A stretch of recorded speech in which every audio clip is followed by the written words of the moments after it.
Hi అండి. అందరూ ఎలా ఉన్నారు? ఈరోజైతే ఏంటో చూపిస్తున్నానా అనుకుంటున్నారా? షో పీసెస్ అంటే గిఫ్ట్ షాప్‌కి వచ్చామనమాట. మేమైతే బర్త్‌డే ఫంక్షన్‌కి వెళ్తున్నాము. సో, గిఫ్ట్ తీసుకుందామని చెప్పి గిఫ్ట్ షాప్‌కి వచ్చాను. ఇక్కడైతే షో పీసెస్ అయితే భలే ఉన్నాయి. నాకైతే షో పీసెస్ అంటే చాలా ఇష్టం. అవి చూసిన వెంటనే చాలా నచ్చేస్తాయి అనమాట. కానీ అన్నీ తీసుకొని ఏం చేసుకుంటాం చెప్పండి. దేవుడి ఫొటోస్ కూడా చాలా బాగున్నాయి ఇవి కూడా. మొత్తం అంతా రేడియం టైప్ ఉన్నాయన్నమాట అన్నీ. చాలా అయితే బాగున్నాయి. షో పీసెస్ చూడండి ఎంత బాగున్నాయో. బుజ్జి బుజ్జిగా గౌతమ్ బుద్ధుడి బొమ్మలు అవి చాలా నచ్చాయి నాకైతే. ఈ డక్క చూడండి చాలా కామెడీగా డ్యాన్స్ చేస్తుంది. నాకైతే చూసినంటే భలే నవ్వొచ్చింది. అయితే భలే డ్యాన్స్ చేస్తుంది ఇది. ఈ లోపు అయితే బర్త్డే ఫంక్షన్కి వచ్చేసాము షాపింగ్ చేసుకొని. ఎంత బాగా డెకరేషన్ చేశారు చూడండి ఎంట్రన్స్లో. నాకైతే బాగా నచ్చింది. ఫొటోస్ తీసుకుందాం అనుకున్నాను కానీ టైం అయిపోతుందని చెప్పేసి వేరేకి వెళ్ళిపోయాము. అక్కడ ఉన్న ఈ విగ్రహం అని కొంచెం వీడియో తీయమని చెప్పాను.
జుట్టాలు ఉండిపోలేక దాన్ని చాక్లెట్ ఇస్తావచ్చు.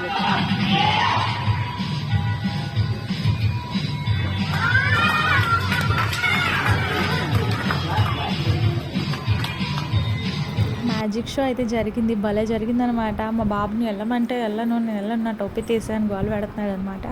వీళ్ళే మా గ్యాంగ్, చిన్నపిల్లల గ్యాంగ్ అనమాట. వెళ్ళండిరా అక్కడ కేక్ కటింగ్ చేస్తున్నారు వెళ్ళండిరా అంటే అచ్చే మేమేం చిన్నపిల్లలు మా ఏంటి మేము వెళ్ళడానికి అని అడుగుతున్నారు ముగ్గురును. సరే మానేయండి అయితే పెద్దోలా అని అనేసి అడిగాను. కేక్ కటింగ్ అయితే అవుతుందన్నమాట. అంటే కటింగ్ పెట్టారు, వాళ్ళు క్రిస్టియన్స్ అనమాట. ప్రేయర్ చేస్తున్నారు అనమాట పాస్టర్ గారు వచ్చి. చూస్తున్నాం మేము అలాగా. బాబుకైతే ఈలోపు కేక్ కటింగ్ చేయించేస్తున్నారనమాట. డెకరేషన్ చూడండి ఎంత బాగుందో. హ్యాపీ బర్త్డే పాడుతున్నారనమాట సాంగ్. నేనైతే సౌండ్ ఆఫ్ చేస్తాను, అంటే ఎక్కువ గట్టిగా పాడట్లేదు ఎవరు, సో ఇప్పుడు పాడారు. డిన్నర్కి అయితే వచ్చేసాం అనమాట. ఎన్వి పెట్టారు, అది ఇది సాటర్డే తీసిన వీడియో. సో ఎన్వి తినం కాబట్టి అవి ఏమి వేయించుకోలేదు అనమాట. చికెను, మటను, ఫ్రాన్స్ అన్నీ పెట్టారు, కానీ ఏం చేస్తాం తినలేని రోజు పడిపోయింది, సో తినలేదనమాట. ఈ పుల్కా బిర్యానీ లైట్గా తినేసి ఇంకైతే బయలుదేరిపోయాం అనమాట. మా డిన్నర్ కంప్లీట్ చేసుకొని బర్త్డే ఫంక్షన్ అయితే అయిపోయింది. హ్యాపీగా కొంచెంసేపు కూర్చొని మా రిలేటివ్స్ అందరితో మాట్లాడుకొని ఇంటికి వెళ్ళిపోయాం అనమాట. నా వీడియోస్ నచ్చితే సబ్స్క్రైబ్ చేయండి, లైక్ చేయండి, షేర్ చేయండి, కామెంట్ చేయండి. ఫాలో సంధ్యా సండి 123 యూట్యూబ్ ఛానల్. Bye bye.